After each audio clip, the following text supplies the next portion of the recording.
예, 안녕하세요. 저는 지금 서다법인 루트임팩트의 그 CEO를 맡고 있는 정강선입니다.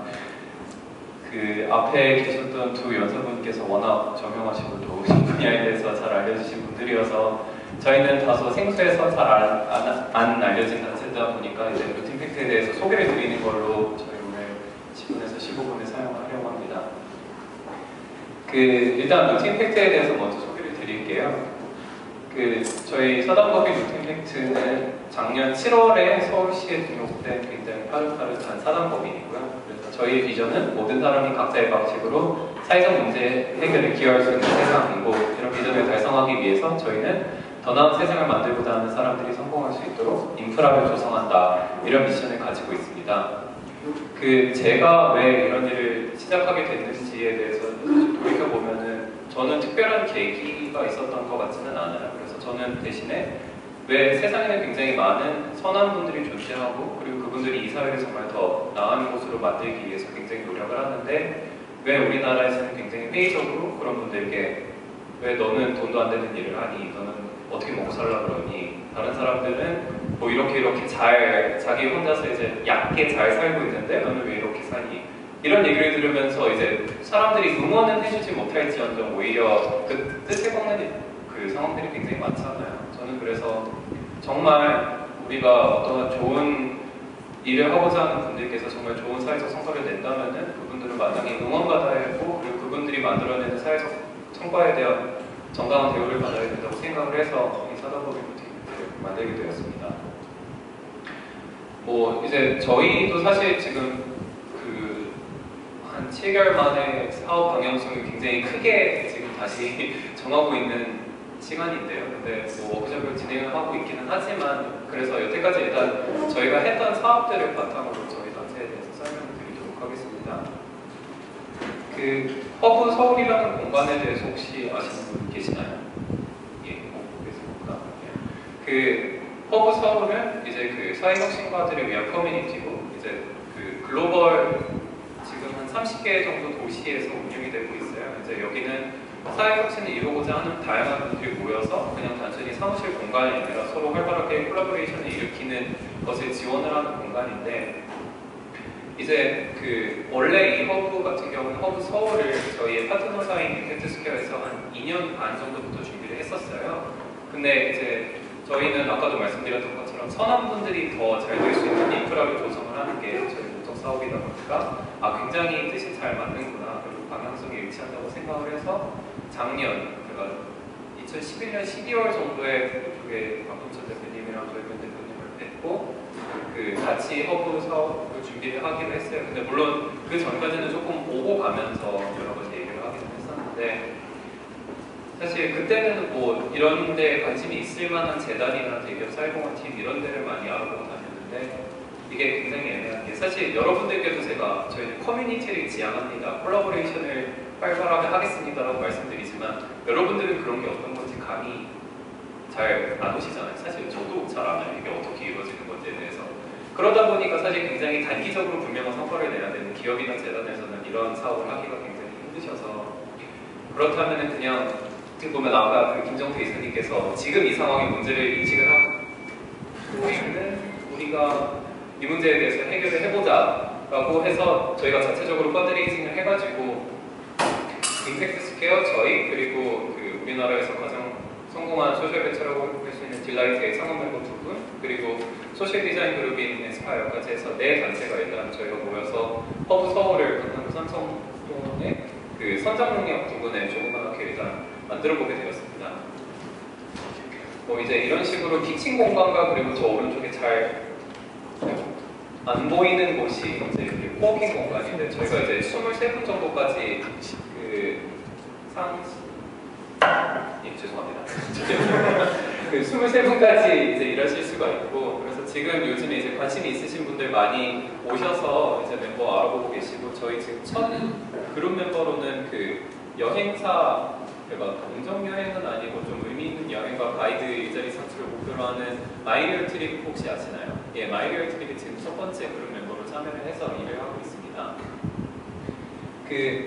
사실 뭐 허브 서울을 하기 이전에 저희도 소셜 섹터에 종사하시는 분들에 대해서 굉장히 많은 그 부분을 조사를 했었어요. 그래서 이제 NPO 종사자인 사회복지사분 총 25명 저희가 인터뷰를 해서 그분들이 필요로 하는 게 어떤 것이냐, 정말 지금 열악한 처우나 이런 부분은 당장 개선이 되기 힘들지만 어떤 전문적인 역량 개선이나 이런 부분에 대해서는 저희가 해드릴 수 있는 부분이 있다고 생각을 해서 여쭤봤었는데, 뭐 그분들께서 이제 많이 말씀하신 것들이 주로 이런 어떤 지식의 공유, 그리고 커리어 네트워크, 그러니까 뭐 자기가 멘토로 볼 수 있는 분이나 아니면 어떤 그 직종 전환을 원할 때 그거에 대해서 얘기를 들어볼 수 있는 분들을 만나고 싶어 하시는 분들이 많고, 그리고 이제 어떤 프로젝트 아니면 MPO, 사회적 기업을 시작을 할 때 정말 그거에 대해서 공감을 하고 뜻을 이해하고 같이 할 수 있는 멤버를 찾고 싶다는 니즈가 되게 강하셨어요.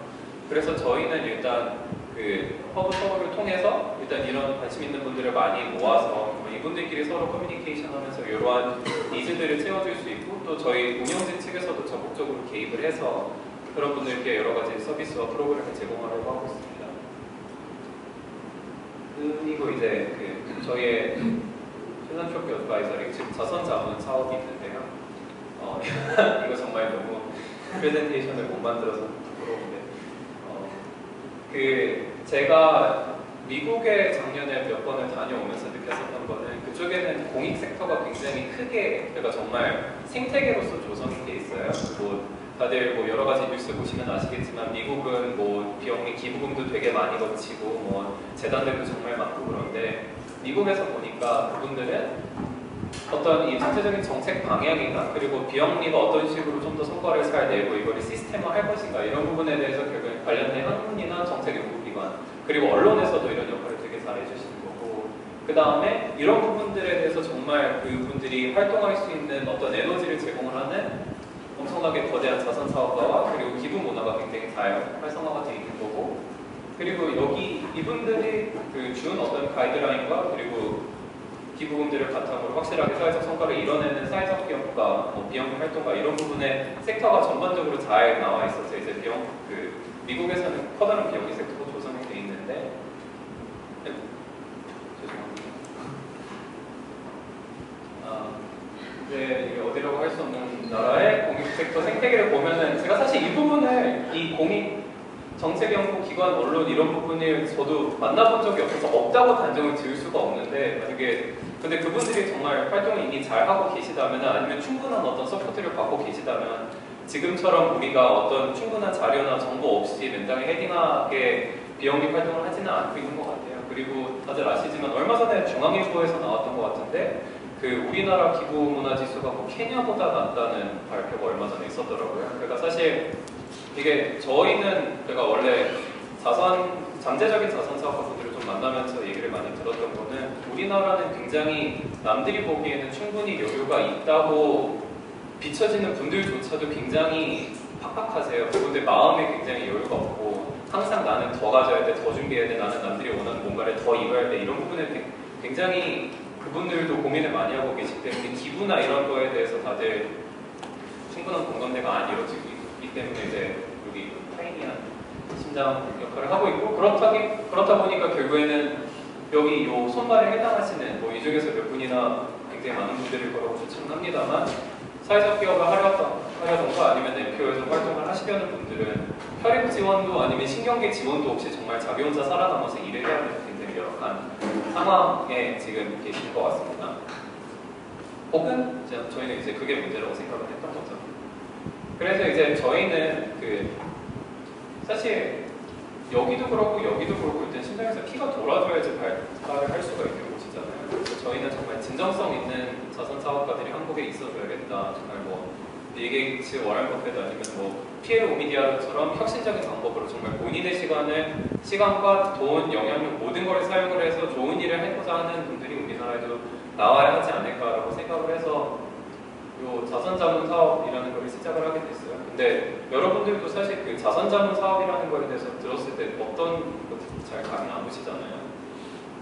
그러니까 우리도 뭔가 이런 어떤 재단을 만들어서 운영을 하거나 자선 사업을 하거나 기부를 하려고 했을 때 그게 정말 단순히 어떤 지금의 문제를 해결하는 게 아니라 근본적인 문제를 해결을 하고 거기서 성과를 내고 평가를 낼 수 있는 것이 되어야 되는 게 자선자문이라고는 생각을 했는데, 저희도 이 부분에 대해서 이해가 부족하기 때문에 저는 로펠러라는 이름을 다들 아시잖아요. 이제 록펠러 가문은 지금 6대 혹은 7대에 거쳐서 계속해서 자선 활동을 해오고 있어요. 이제 근데 그러다 보니까 자기들만으로는 이거를 잘하기가 힘들다는 걸 알아서 그 패밀리 오피스라는 곳에서 자기들의 자선 사업들을 관리해주는 그러니까 서포트 사무실을 뒀었어요. 근데 이게 80년 정도 되고 워낙 많은 데이터와 어떤 노하우들이 축적이 되다 보니까 이제 뭐 빌 게이츠나 워런 버핏도 이번에 기빙 플래지 만들면서 이런 부분에 대해서 록펠러 가문 쪽에 도움을 요청하고 이제 다른 자선가들도 그쪽의 노하우에 대해서 알고 싶어하면서 그러면 이거 자체도 우리의 새로운 자선 사업이 될 수 있겠다. 다른 자선가들이 정말 일을 잘할 수 있도록 도와주는 기관을 만들자 해서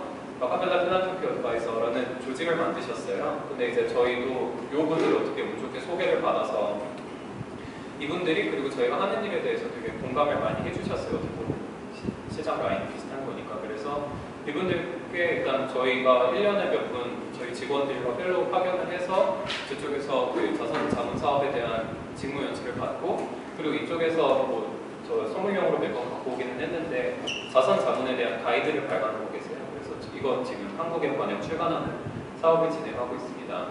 그리고 이제 뭐 요분이 지금 RPA의 회장을 맡고 계신 멜리사 버만이고 요분은 록펠러의 5대 손이자 이제 RPA 이사를 맡고 있는 웬디 온일인데 저희가 2월에 한국에 초청을 해서 이제 멜리사 버만 같은 경우에는 사회공헌 정보센터랑 같이 아이디어를 어떻게 확실한 사회적 성과를 연결할 것인가 이 부분에 대해서 포럼을 진행하고 이제 웬디 온일 같은 경우에는 이제 국내 그 잠재적 자선 사업가들 대상으로 어떻게 록펠러는 이런 자선 사업에 대해서 계속해서 자기들끼리 역량을 가져왔으면 이게 그 가문을 유지하는데 왜 중요한지 이런 부분에 대해서 강의를 할 예정입니다.